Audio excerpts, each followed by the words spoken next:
Well, that escalated quickly. Texas, after beating Kansas last week, which should have been a gimme anyways, whipped them in Austin last week, which is what we should be doing to teams. We went on the road to play West Virginia, and Texas. It was especially that first half on offense looked like the old unproductive Texas offense we've gotten used to the last couple years.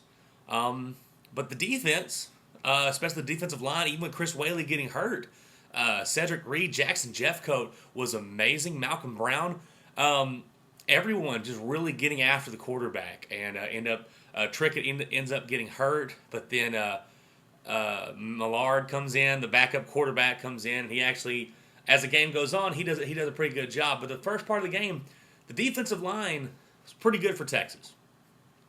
But then West Virginia changes things up. They start getting the ball out quicker. And then by the second half, we have ourselves a shootout that ends up going into overtime. But Texas gets the win. Steve Edmond with the big interception on 4th and goal.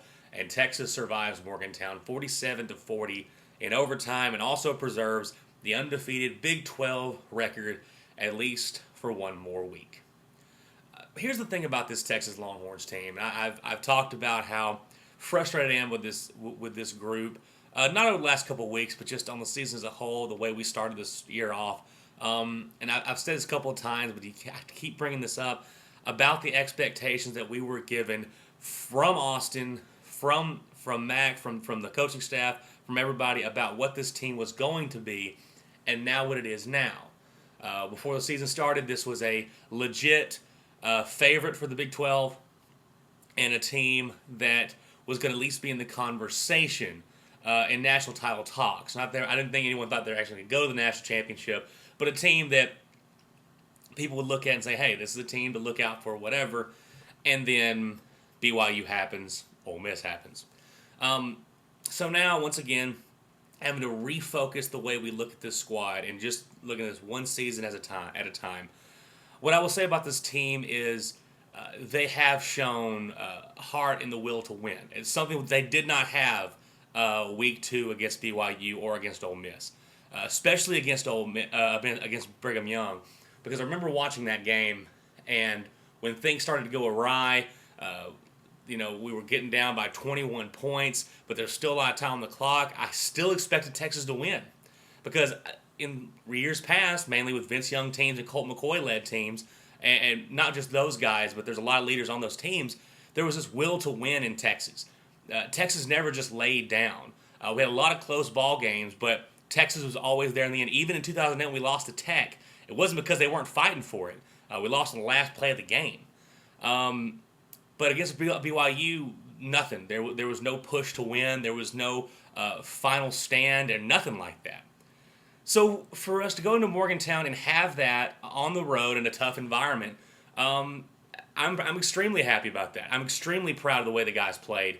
And the effort they showed, and the desire to get that victory, to understand how important that was, knowing that we are, somehow, some way, in a race for the Big 12 title. Now, that may not matter at the end when Baylor starts destroying people as they are right now.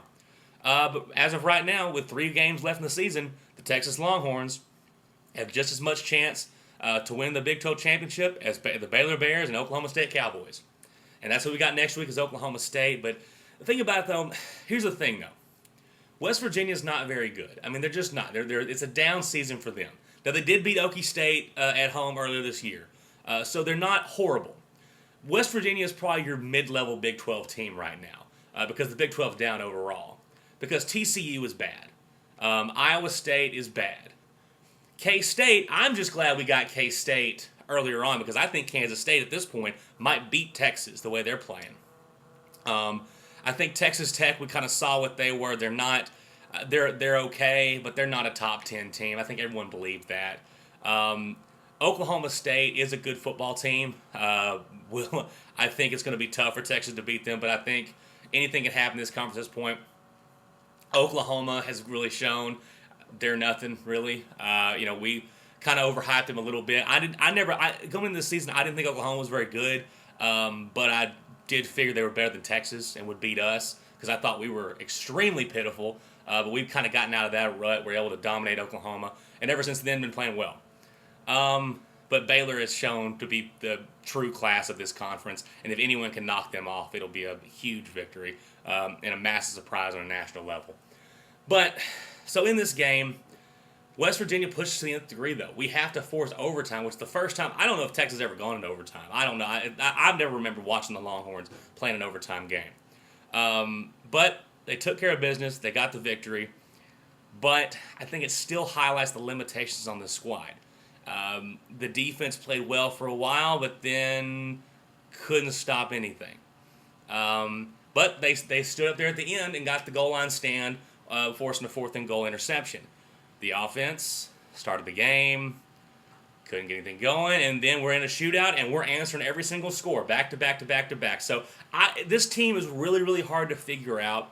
I will say, I have to commend them and the coaching staff for at least making this season interesting, giving us something to look forward week after week, because there is something to attain. And you still have that because you beat West Virginia, albeit not a very good West Virginia team. But you got a tough one on the road. I'm proud of the guys for winning it. It sets up a great matchup in Austin when we play Oklahoma State. Like I said, at this point, I'm just glad when Ole Miss and BYU happened, I figured by this time of the year, Texas would just be going through the motions trying to get a Buffalo Wild Wings bowl bid or something like that. There's something on the table right now. Will it still be on the table by the time we go to Waco? I don't know. Because here's the thing, even though Texas Tech I don't think is that good, they're okay, they could beat Texas. Oklahoma State could definitely beat Texas.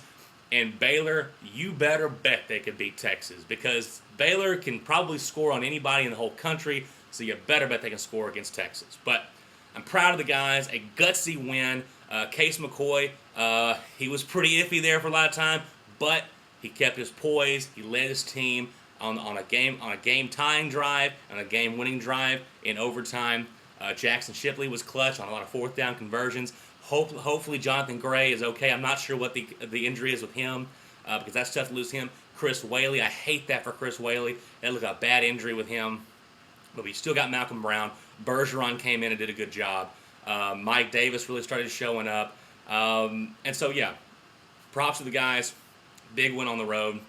Now we get to the official gauntlet of the season, starting with the Pokes. It should be a fun one, and I'm hoping we'll stick with them. And we'll talk more about that one as we get closer, because Texas, no matter what's happened so far, with 3 weeks left in the season, they have a chance to win the Big 12 championship. And I got to be honest, after BYU Ole Miss, never thought we'd see it. So, congrats to the guys. Hook 'em horns. Texas fight. Boys, you did us proud on Saturday. See you guys later. Hook 'em.